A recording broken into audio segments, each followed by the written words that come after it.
I'm the best, so do not test the top of my profession. The master of my chosen field, of that there is no question. Greetings. This is Malik Assad Jafar, philosophical philosopher and superstar. Let's get right into it. As I said before, I'm going to try to respect the idea of making my videos a little bit shorter and to the point. Like as you can see in the background, I'm here at the lake trying to take in some of this ambiance of what's happening and talk about the topic in particular today, which is emotional intelligence.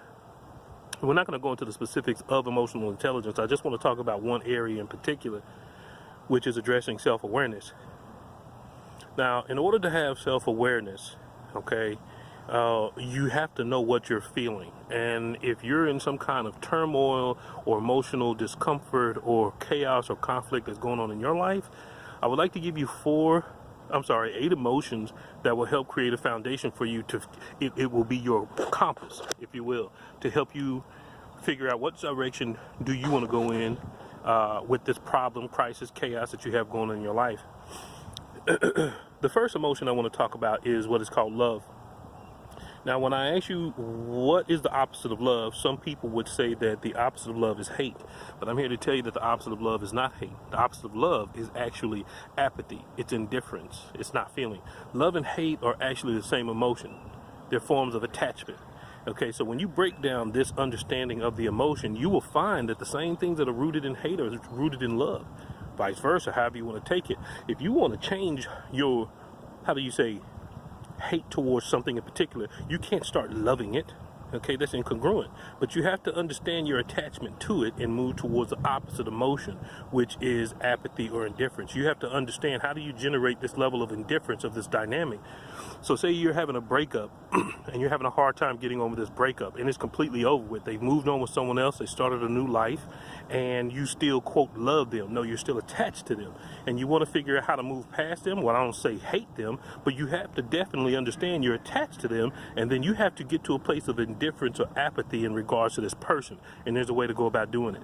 How I just process that in regards to a relationship that you're in or that you were in is how you use these emotions in regards to the foundation of changing in your life.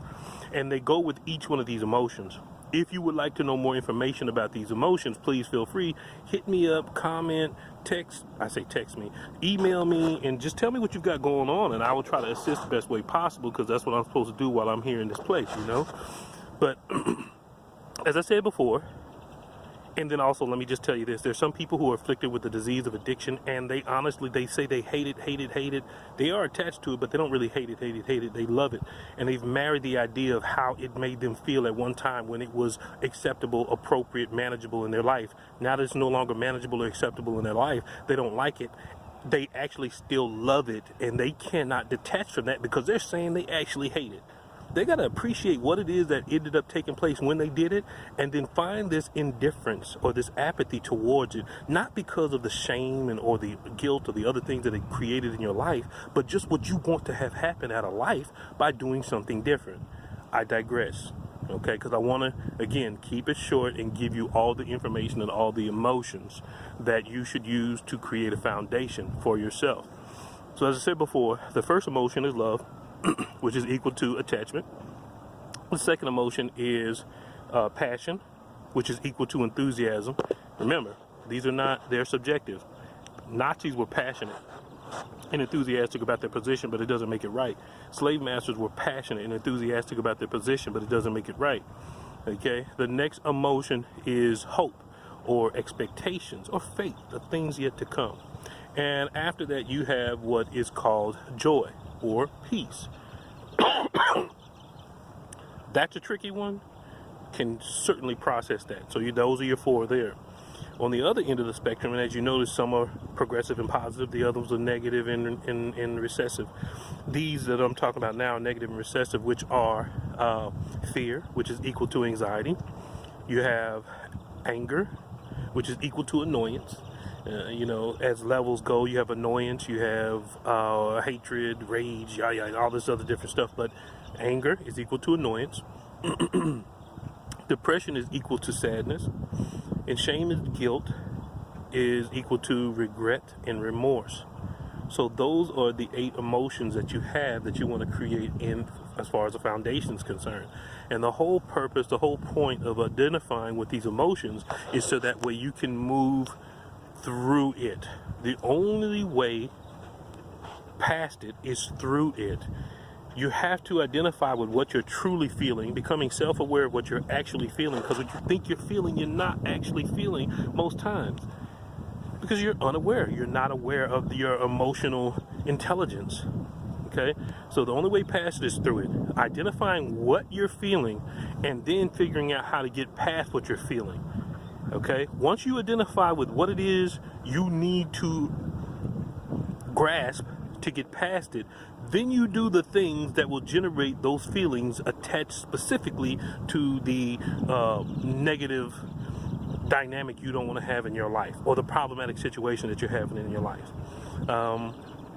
It has worked with several people who have been willing to engage in it, and not everybody who goes to a counselor gets what they need. Some counselors fit certain people better than others, and I have found that my theories kind of work, and I want to give it to other people as much as I can. Now there's some very specifics about what I'm talking about that are in my book that I am producing, and so if your questions become a little bit involved or very specific in nature, I can certainly communicate with you in regards to how you can purchase a book, and if you're wanting to support the process of the book, please feel free to let me know.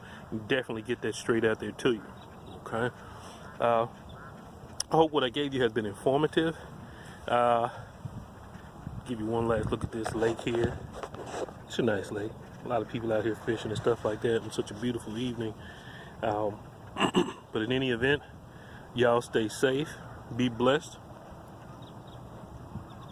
and I see you next time. Peace.